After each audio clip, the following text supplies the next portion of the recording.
জাতীয় প্রযুক্তি দিবসে উত্তরপ্রদেশের লখনৌয়ে ব্রহ্মোস ক্ষেপণাস্ত্রের নতুন ইউনিটের ভার্চুয়াল উদ্বোধন করলেন কেন্দ্রীয় প্রতিরক্ষামন্ত্রী রাজনাথ সিং। ভারত পাকিস্তান সংঘাতের আবহে ক্ষেপণাস্ত্র তৈরির নতুন ইউনিটের উদ্বোধনকে তাৎপর্যপূর্ণ বলে মনে করছে কূটনৈতিক মহল। উদ্ভূত পরিস্থিতির কারণে দিল্লি থেকে উদ্বোধন করেন প্রতিরক্ষামন্ত্রী। উদ্বোধনী অনুষ্ঠানে রাজনাথ বলেন, আজ দেশের জন্য ঐতিহাসিক দিন। আজ জাতীয় প্রযুক্তি দিবস। আজকের দিনে পোখরানে পরমাণু অস্ত্র পরীক্ষা হয়েছিল। कि ब्रह्मोस दुनिया के सबसे तेज सुपरसोनिक क्रूज मिसाइल्स में से एक है। ब्रह्मोस सिर्फ एक हथियार नहीं है, बल्कि यह अपने आप में एक मैसेज है। मैसेज हमारी आर्म्ड फोर्सेस के स्ट्रेंथ का है। मैसेज दुश्मन के प्रति हमारी डेटरेंस का है, प्रतिरोधक क्षमता का है। मैसेज हमारी बॉर्डर्स की सेफ गार्डिंग के हमारी प्रतिबद्धता का है। প্রাক্তন রাষ্ট্রপতি এপিজে আব্দুল কালামের বক্তব্য উদ্ধৃত করে রাজনাথ বলেন, দুনিয়া কেবল শক্তিশালীদেরই সম্মান করে। दुनिया कमजोरों का नहीं, बल्कि शक्तिशाली का सम्मान करती है। उनका विजन था कि हमें अपनी ताकत को और मजबूत करना होगा। जब तक कोई देश ताकतवर नहीं होगा, दुनिया उसका सम्मान नहीं करेगी। आज भारत दुनिया के सबसे शक्तिशाली राष्ट्रों में से एक है। এক নজরে ব্রহ্মস।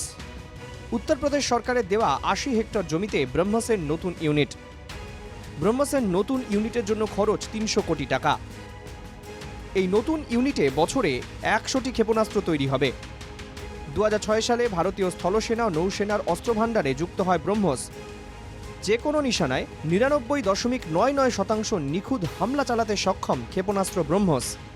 ভারতের হাতে ব্রহ্মসের মতো ক্ষেপণাস্ত্র থাকা এবং তার ব্যবহারের জন্যই পাকিস্তান ভয় পেয়ে যুদ্ধবিরতিতে গিয়েছে বলেও জানিয়েছেন প্রতিরক্ষা বিশেষজ্ঞরা। पाकिस्तान ने जो गुहार लगाई है सीज फायर की, अमेरिका के पास दौड़ा गया। क्यों? क्योंकि ब्रह्मोस का जो अटैक हुआ उसके 3 बेसिस के ऊपर, वहां पे तब पाकिस्तान की नींद खुली कि अटैक क्या होता है, और एकदम से उन्होंने गुहार लगाई कि हमको सीज फायर चाहिए। এই ভারত অন্য ভারত। যারা ভাবছে ট্রাম্প আমাদের ওপর ছড়ি ঘোরাবে, তারা ভুল ভাবছে, জানিয়েছেন বিজেপি রাজ্য সভাপতি সুকান্ত মজুমদার। দেখুন, ব্রহ্মসের ব্যবহার হয়েছে। ব্রহ্মস এখন ভারত কমার্শিয়াল লেভেলে উৎপাদন করছে। এক তো নিজে ব্যবহার করার জন্য, দ্বিতীয়ত ব্রহ্মস প্রয়োজনে অন্যান্য দেশগুলো চাইলে আমরা এক্সপোর্টও করব। ভারত আগে পুরো ভারতবর্ষের 90% যে অস্ত্র সম্ভার, সেই অস্ত্র সম্ভার আমরা ইম্পোর্ট করতাম, বিদেশ থেকে কিনে আনতাম। এখন এই মুহূর্তে আমরা অনেকটা আত্মনির্ভর হতে পেরেছি এবং ভারত প্রথমবার ভারতবর্ষ মোদিজির নেতৃত্বে ডিফেন্স সরঞ্জামের এক্সপোর্টারে রূপান্তরিত হয়েছে। আমাদের বহু মিসাইল পৃথিবীর বিভিন্ন দেশ কিনছে, ড্রোন কিনছে আমাদের তৈরি।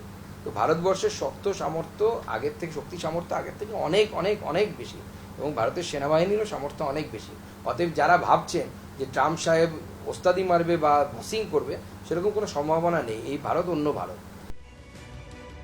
ব্রহ্মসের নতুন ইউনিটের উদ্বোধন নিয়ে মুখ খুলতে নারাজ তৃণমূল। তৃণমূল কংগ্রেস নিশ্চিতভাবে নজর রাখছে, তৃণমূল কংগ্রেস নিশ্চিতভাবে পর্যালোচনা করছে। তৃণমূল কংগ্রেসের কোথায় কি বক্তব্য হবে নিশ্চিতভাবে সময় এলে আপনারা দেখতে পাবেন, কিন্তু এখন এই মুহূর্তে এটা সেই বক্তব্যগুলি পেশ করার সময় নয়।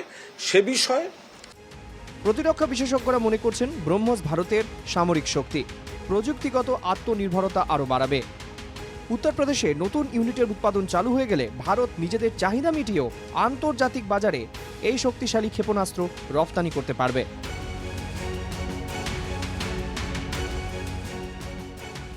Bureau report, NKTV Bangla.